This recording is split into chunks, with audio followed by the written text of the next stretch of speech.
ਅਧਿਆਇ 1 ਵੰਦਨਾ, ਕਣਕ ਪੀਸਣ ਵਾਲਾ ਅਨੋਖਾ ਸੰਤ, ਕਣਕ ਪੀਸਣ ਦੀ ਕਥਾ ਅਤੇ ਉਸ ਦਾ ਅਰਥ। ਇਹ ਸਾਰੇ ਵਿਸ਼ਿਆਂ ਉੱਤੇ ਅਸੀਂ ਇਸ ਅਧਿਆਇ 'ਚ ਪੜ੍ਹਾਂਗੇ। ਪੁਰਾਤਨ ਰੀਤੀ ਅਨੁਸਾਰ ਸ਼੍ਰੀ ਹੇਮਾਡ ਪੰਥ ਸ਼੍ਰੀ ਸਾਈਂ ਸਤ ਚਰਿੱਤਰ ਦਾ ਸ਼ੁਰੂ ਵੰਦਨਾ ਨਾਲ ਕਰਦੇ ਹਨ।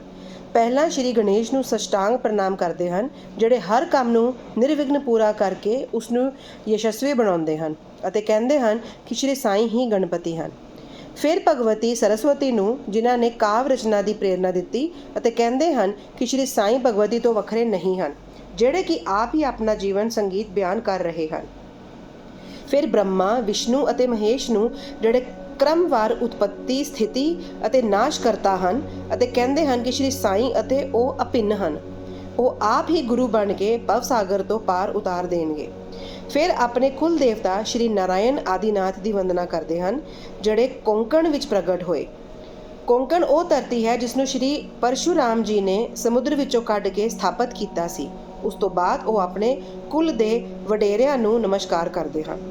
ਫਿਰ ਸ਼੍ਰੀ ਭਾਰਦਵਾਜ ਮੁਨੀ ਨੂੰ, ਜਿਨ੍ਹਾਂ ਦੀ ਗੋਦ ਵਿੱਚ ਉਹਨਾਂ ਦਾ ਜਨਮ ਹੋਇਆ।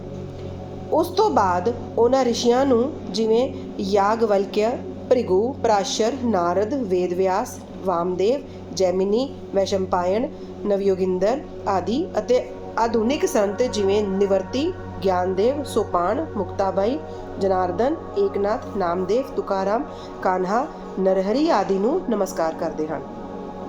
ਫਿਰ ਆਪਣਾ ਦਾਦਾ ਸਦਾਸ਼ਿਵ, ਪਿਤਾ ਰਘੁਨਾਥ ਅਤੇ ਮਾਤਾ ਨੂੰ, ਜਿਹੜੇ ਉਹਨਾਂ ਦੇ ਬਚਪਨ ਵਿੱਚ ਹੀ ਸਵਰਗਵਾਸ ਹੋ ਗਏ ਸੀ। ਫਿਰ ਆਪਣੀ ਚਾਚੀ, ਜਿਨ੍ਹਾਂ ਨੂੰ ਉਹਨਾਂ ਨੇ ਉਹਨਾਂ ਦਾ ਪਾਲਣ ਪੋਸ਼ਣ ਕੀਤਾ, ਅਤੇ ਆਪਣੇ ਵੱਡੇ ਭਰਾ ਨੂੰ ਨਮਸਕਾਰ ਕਰਦੇ ਹਨ। ਫਿਰ ਪਾਠਕਾਂ ਨੂੰ ਨਮਸਕਾਰ ਕਰਦੇ ਹਨ, ਜਿਨ੍ਹਾਂ ਨੂੰ ਉਹ ਬੇਨਤੀ ਕਰਦੇ ਹਨ ਕਿ ਉਹ ਇੱਕ ਚਿੱਤ ਹੋ ਕੇ ਸਦਾ ਕਿ ਇਸ ਕਥਾ ਦਾ ਅੰਮ੍ਰਿਤਪਾਨ ਕਰਨ। ਅੰਤ ਵਿੱਚ ਸ਼੍ਰੀ ਸਚਿਦਾਨੰਦ ਸਤਿਗੁਰੂ ਸਾਈਨਾਥ ਮਹਾਰਾਜ ਨੂੰ, ਜਿਹੜੇ ਕਿ ਸ਼੍ਰੀ ਦੱਤਾਤਰੇయ ਦੇ ਅਵਤਾਰ ਅਤੇ ਉਹਨਾਂ ਨੂੰ ਆਸਰਾ ਦੇਣ ਵਾਲੇ ਹਨ, ਅਤੇ ਜਿਹੜੇ ਬ੍ਰਹਮਾ, ਸੱਚ ਅਤੇ ਜਗ ਮਿਥਿਆ ਦਾ ਗਿਆਨ ਕਰਵਾ ਕੇ ਸਾਰੇ ਪ੍ਰਾਣੀਆਂ ਵਿੱਚ ਇੱਕ ਹੀ ਬ੍ਰਹਮ ਦਾ ਵਿਆਪਕਤਾ ਦਾ ਅਨੁਭਵ ਕਰਾਉਂਦੇ ਹਨ। ਸ਼੍ਰੀ ਪਰਾਸ਼ਰ, ਵਿਆਸ ਅਤੇ ਸ਼ਾਂਡਲੇ ਆਦਿ ਦੇ ਬਰਾਬਰ ਭਗਤੀ ਦੇ ਤਰੀਕਿਆਂ ਦਾ ਸੰਖੇਪ ਵਿੱਚ ਵਰਣਨ ਕਰਕੇ ਹੁਣ ਗ੍ਰੰਥਕਾਰ ਹੇਠ ਲਿਖੀ ਕਥਾ ਸ਼ੁਰੂ ਕਰਦੇ ਹਨ। ਕਣਕ ਪੀਸਣ ਦੀ ਕਥਾ। ਸੰਨ 1910 ਵਿੱਚ ਇੱਕ ਦਿਨ ਮੈਂ ਸਵੇਰੇ ਸ਼੍ਰੀ ਸਾਈਂ ਬਾਬਾ ਦੇ ਦਰਸ਼ਨ ਕਰਨ ਮਸਜਿਦ ਵਿੱਚ ਗਿਆ। ਉੱਥੋਂ ਦਾ ਅਜੀਬ ਨਜ਼ਾਰਾ ਦੇਖ ਕੇ ਮੇਰੀ ਹੈਰਾਨਗੀ ਦੀ ਹੱਦ ਨਾ ਰਹੀ ਕਿ ਸਾਈਂ ਬਾਬਾ ਮੂੰਹ ਹੱਥ ਧੋਣ ਤੋਂ ਬਾਅਦ ਚੱਕੀ ਪੀਸਣ ਦੀ ਤਿਆਰੀ ਕਰਨ ਲੱਗੇ। ਉਹਨਾਂ ਨੇ ਫਰਸ਼ ਉੱਪਰ ਇੱਕ ਟਾਟ ਦਾ ਟੁਕੜਾ ਵਿਛਾਇਆ ਅਤੇ ਉਸ ਉੱਪਰ ਹੱਥ ਨਾਲ ਪੀਸਣ ਵਾਲੀ ਚੱਕੀ ਰੱਖੀ ਅਤੇ ਕੁਝ ਕਣਕ ਪਾ ਕੇ ਪੀਸਣਾ ਸ਼ੁਰੂ ਕਰ ਦਿੱਤਾ।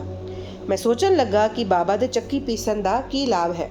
ਉਹਨਾਂ ਕੋਲ ਕੋਈ ਵੀ ਨਹੀਂ ਹੈ ਅਤੇ ਉਹ ਆਪਣਾ ਗੁਜ਼ਾਰਾ ਵੀ ਭਿੱਖਿਆ ਮੰਗ ਕੇ ਕਰਦੇ ਹਨ। ਇਸ ਘਟਨਾ ਦੇ ਵੇਲੇ ਉੱਥੇ ਹਾਜ਼ਰੀ ਬਾਕੀ ਆਦਮੀਆਂ ਦੀ ਵੀ ਇਹੀ ਧਾਰਨਾ ਸੀ, ਪਰ ਉਹਨਾਂ ਕੋਲੋਂ ਪੁੱਛਣ ਦੀ ਹਿੰਮਤ ਕਿਸੇ ਵਿੱਚ ਨਹੀਂ ਸੀ।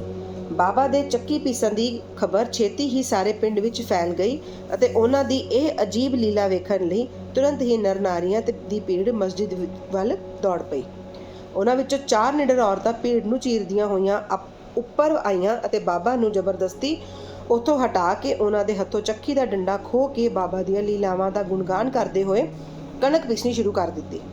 ਪਹਿਲਾਂ ਤਾਂ ਬਾਬਾ ਗੁੱਸੇ ਵਿੱਚ ਆਏ, ਪਰ ਫਿਰ ਉਹਨਾਂ ਦਾ ਭਗਤੀ ਭਾਵ ਵੇਖ ਕੇ ਉਹ ਸ਼ਾਂਤ ਹੋ ਕੇ ਮੁਸਕਰਾਉਣ ਲੱਗੇ। ਪੀਸਦੇ ਉਹਨਾਂ ਔਰਤਾਂ ਦੇ ਮਨ ਵਿੱਚ ਖਿਆਲ ਆਇਆ ਕਿ ਬਾਬਾ ਦਾ ਤਾਂ ਨਾ ਘਰ-ਬਾਰ ਹੈ, ਨਾ ਉਹਨਾਂ ਦੇ ਬਾਲ ਬੱਚੇ ਹਨ, ਅਤੇ ਨਾ ਹੀ ਕੋਈ ਦੇਖਭਾਲ ਕਰਨ ਵਾਲਾ ਹੈ। ਉਹ ਆਪ ਭਿੱਖਿਆ ਮੰਗ ਕੇ ਹੀ ਆਪਣਾ ਗੁਜ਼ਾਰਾ ਕਰਦੇ ਹਨ। ਇਸ ਲਈ ਉਹਨਾਂ ਨੇ ਭੋਜਨ ਲਈ ਆਟੇ ਦੀ ਕੀ ਲੋੜ ਹੈ। ਬਾਬਾ ਤਾਂ ਬੜੇ ਦਿਆਲੂ ਹਨ, ਹੋ ਸਕਦਾ ਹੈ ਕਿ ਇਹ ਆਟਾ ਉਹ ਸਾਨੂੰ ਸਾਰਿਆਂ ਨੂੰ ਹੀ ਵੰਡ ਦੇਣ। ਇਨ੍ਹਾਂ ਖਿਆਲਾਂ ਵਿੱਚ ਮਗਨ ਹੋ ਕੇ ਗੀਤ ਗਾਉਂਦੇ ਗਾਉਂਦੇ ਹੀ ਉਹਨਾਂ ਨੇ ਸਾਰਾ ਆਟਾ ਪੀਸ ਦਿੱਤਾ। ਫਿਰ ਉਹਨਾਂ ਨੇ ਚੱਕੀ ਨੂੰ ਪਰੇ ਕਰਕੇ ਆਟੇ ਨੂੰ 4 ਬਰਾਬਰ ਹਿੱਸਿਆਂ ਵਿੱਚ ਵੰਡ ਲਿਆ ਅਤੇ ਆਪਣਾ ਆਪਣਾ ਹਿੱਸਾ ਲੈ ਕੇ ਉੱਥੋਂ ਜਾਣ ਲਈ ਤਿਆਰ ਹੋ ਗਈਆਂ। ਹੁਣ ਤੱਕ ਸ਼ਾਂਤ ਚਿੱਤ ਬੈਠੇ ਬਾਬਾ ਗੁੱਸੇ ਵਿੱਚ ਆ ਗਏ ਅਤੇ ਉਹਨਾਂ ਨੇ ਬੁਰਾ ਭਲਾ ਕਹਿਣ ਲੱਗੇ, ਔਰਤੋਂ, ਕੀ ਤੁਸੀਂ ਪਾਗਲ ਹੋ ਗਈਆਂ ਹੋ? ਤੁਸੀਂ ਕਿਸ ਦੇ ਪਿਓ ਦਾ ਮਾਲ ਹੜਪ ਕੇ ਲੈ ਜਾ ਰਹੀਆਂ ਹੋ? ਇਹ ਕੋਈ ਕਿਸੇ ਕਰਜ਼ਦਾਰ ਦਾ ਮਾਲ ਹੈ ਜਿਹੜਾ ਇੰਨੀ ਆਸਾਨੀ ਨਾਲ ਚੁੱਕ ਕੇ ਲੈ ਜਾ ਰਹੀਆਂ ਹੋ? ਚੰਗਾ, ਹੁਣ ਇੱਕ ਕੰਮ ਕਰੋ ਕਿ ਇਸ ਆਟੇ ਨੂੰ ਲੈ ਜਾ ਕੇ ਪਿੰਡ ਦੀ ਹੱਦ 'ਤੇ ਖਿਲਾਰ ਆਓ। ਮੈਂ ਸ਼ਿਰਡੀ ਵਾਸੀਆਂ ਨੂੰ ਸਵਾਲ ਕੀਤਾ ਕਿ ਜੋ ਕੁਝ ਬਾਬਾ ਨੇ ਹੁਣੇ ਕੀਤਾ ਉਸ ਦਾ ਅਸਲ ਵਿੱਚ ਕੀ ਅਰਥ ਹੈ। ਉਹਨਾਂ ਨੇ ਮੈਨੂੰ ਦੱਸਿਆ ਕਿ ਪਿੰਡ ਵਿੱਚ ਹੈਜ਼ੇ ਦੀ ਬਹੁਤ ਕਰੋਪੀ ਹੈ ਅਤੇ ਉਸ ਤੋਂ ਛੁਟਕਾਰੇ ਵਾਸਤੇ ਹੀ ਬਾਬਾ ਦਾ ਇਹ ਉਪਰਾਲਾ ਹੈ। ਹੁਣ ਜੋ ਕੁਝ ਤੁਸੀਂ ਪੀਸਦੇ ਦੇਖਿਆ ਹੈ ਉਹ ਕਣਕ ਨਹੀਂ, ਉਹ ਹੈਜ਼ਾ ਸੀ। ਜਿਹੜਾ ਪੀਸ ਕੇ ਨਸ਼ਟ ਕਰ ਦਿੱਤਾ ਗਿਆ ਹੈ। ਇਸ ਘਟਨਾ ਤੋਂ ਬਾਅਦ ਸੱਚਮੁੱਚ ਹੀ ਹੈਜ਼ੇ ਦੀ ਬਿਮਾਰੀ ਦੀ ਕਰੋਪੀ ਸ਼ਾਂਤ ਹੋ ਗਈ ਅਤੇ ਪਿੰਡ ਵਾਸੀ ਸੁਖੀ ਹੋ ਗਏ। ਇਹ ਜਾਣ ਕੇ ਮੇਰੀ ਖੁਸ਼ੀ ਦੀ ਹੱਦ ਨਾ ਰਹੀ। ਮੇਰੀ ਇਸ ਬਾਰੇ ਜਾਣਨ ਦੀ ਤੀਬਰ ਇੱਛਾ ਜਾਗ ਪਈ। ਮੈਂ ਆਪਣੇ ਆਪ ਨੂੰ ਸਵਾਲ ਕਰਨ ਲੱਗਾ ਕਿ ਆਟੇ ਅਤੇ ਹੈਜ਼ੇ ਦੇ ਰੋਗ ਦਾ ਆਪਸੀ ਕੀ ਸੰਬੰਧ ਹੈ। ਇਸ ਦਾ ਭੇਦ ਕਿਵੇਂ ਪਤਾ ਲੱਗੇ? ਘਟਨਾ ਵਿਚਾਰਨ ਵਾਲੀ ਨਹੀਂ ਲੱਗਦੀ। ਆਪਣੇ ਦਿਲ ਦੀ ਤਸੱਲੀ ਲਈ ਇਸ ਸੁੰਦਰ ਲੀਲਾ ਦਾ ਮੈਨੂੰ 4 ਸ਼ਬਦਾਂ ਵਿੱਚ ਮਹੱਤਵ ਜ਼ਰੂਰ ਦੱਸਣਾ ਚਾਹੀਦਾ ਹੈ। ਇਸ ਲੀਲਾ 'ਤੇ ਵਿਚਾਰ ਕਰਦੇ ਹੋਏ ਮੇਰਾ ਦਿਲ ਗਦਗਦ ਹੋ ਗਿਆ ਅਤੇ ਇਸ ਤਰ੍ਹਾਂ ਬਾਬਾ ਦਾ ਜੀਵਨ ਚਰਿੱਤਰ ਲਿਖਣ ਦੀ ਮੈਨੂੰ ਪ੍ਰੇਰਨਾ ਮਿਲੀ। ਇਹ ਤਾਂ ਸਾਰੇ ਲੋਕ ਜਾਣਦੇ ਹਨ ਕਿ ਇਹ ਕੰਮ ਬਾਬਾ ਦੀ ਕਿਰਪਾ ਅਤੇ ਸ਼ੁਭ ਆਸ਼ੀਰਵਾਦ ਨਾਲ ਹੀ ਸਫਲਤਾ ਨਾਲ ਸੰਪੂਰਨ ਹੋਇਆ। ਆਟਾ ਪੀਸਣ ਦਾ ਮਹੱਤਵ।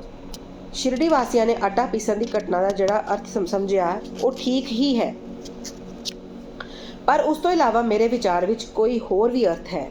ਬਾਬਾ ਸ਼ਿਰਡੀ ਵਿੱਚ 60 ਸਾਲਾਂ ਤੱਕ ਰਹੇ ਅਤੇ ਸਾਰਾ ਵਕਤ ਉਹਨਾਂ ਨੇ ਆਟਾ ਪੀਸਣ ਦਾ ਕੰਮ ਹਰ ਰੋਜ਼ ਹੀ ਕੀਤਾ। ਪੀਸਣ ਦਾ ਅਰਥ ਕਣਕ ਤੋਂ ਨਹੀਂ ਬਲਕਿ ਆਪਣੇ ਭਗਤਾਂ ਦੇ ਪਾਪਾਂ, ਮੰਦੇ ਭਾਗਾਂ, ਮਾਨਸਿਕ ਅਤੇ ਸਰੀਰਕ ਤਕਲੀਫਾਂ ਤੋਂ ਸੀ। ਉਹਨਾਂ ਦੀ ਚੱਕੀ ਦੇ 2 ਪਾਰਟਾਂ ਵਿੱਚ ਉੱਪਰ ਦਾ ਪਾਰਟ ਭਗਤੀ ਅਤੇ ਥੱਲੇ ਦਾ ਕੰਮ ਕਰਮ ਦਾ ਸੀ। ਚੱਕੀ ਦਾ ਮੁੱਠਾ ਜਿਸ ਨੂੰ ਫੜ ਕੇ ਉਹ ਪੀਸਦੇ ਸੀ ਉਹ ਸੀ ਗਿਆਨ। ਬਾਬਾ ਦਾ ਪੱਕਾ ਵਿਸ਼ਵਾਸ ਸੀ ਕਿ ਜਦੋਂ ਤੱਕ ਮਨੁੱਖ ਦੇ ਦਿਲ ਵਿੱਚੋਂ ਲੋਭ, ਮੋਹ, ਘਿਰਨਾ ਅਤੇ ਹੰਕਾਰ ਨਸ਼ਟ ਨਹੀਂ ਹੋ ਜਾਂਦੇ, ਜਿਨ੍ਹਾਂ ਦਾ ਨਸ਼ਟ ਹੋਣਾ ਅਤਿਅੰਤ ਮੁਸ਼ਕਲ ਹੈ, ਉਦੋਂ ਤੱਕ ਗਿਆਨ ਦੀ ਆਤਮਾਨੁਭੂਤੀ ਸੰਭਵ ਨਹੀਂ ਹੈ। ਇਹ ਘਟਨਾ ਕਬੀਰ ਜੀ ਦੀ ਇਸ ਨਾਲ ਮਿਲਦੀ ਜੁਲਦੀ ਘਟਨਾ ਦੀ ਯਾਦ ਆਉਂਦੀ ਹੈ।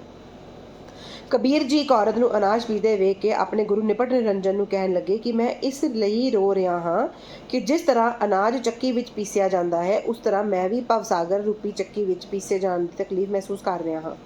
ਉਹਨਾਂ ਦੇ ਗੁਰੂ ਨੇ ਜਵਾਬ ਦਿੱਤਾ ਕਿ ਘਬਰਾਓ ਨਾ, ਚੱਕੀ ਦੇ ਕੇਂਦਰ ਵਿੱਚ ਜੋ ਗਿਆਨ ਰੂਪੀ ਡੰਡਾ ਹੈ ਉਸ ਨੂੰ ਮਜ਼ਬੂਤੀ ਨਾਲ ਫੜ ਲਓ, ਜਿਸ ਤਰ੍ਹਾਂ ਤੁਸੀਂ ਮੈਨੂੰ ਕਰਦੇ ਦੇਖ ਰਹੇ ਹੋ। ਇਸ ਤੋਂ ਦੂਰ ਨਾ ਜਾਓ, ਬਸ ਕੇਵਲ ਕੇਂਦਰ ਵੱਲ ਵੱਧਦੇ ਜਾਓ ਅਤੇ ਤਾਂ ਫਿਰ ਇਹ ਯਕੀਨੀ ਹੈ ਕਿ ਤੁਸੀਂ ਇਸ ਭਵਸਾਗਰ ਰੂਪੀ ਚੱਕੀ ਕੋਲੋਂ ਜ਼ਰੂਰ ਹੀ ਬਚ ਜਾਓਗੇ। ਸ਼੍ਰੀ ਸਤਿਗੁਰੂ ਸਾਈਨਾਥ ਨੂੰ ਸੀਸ ਝੁਕਾਓ, ਸਾਰੇ ਸੁਖ ਸ਼ਾਂਤੀ ਪਾਓ। ਪਹਿਲਾ ਅਧਿਆਇ ਸੰਪੂਰਨ।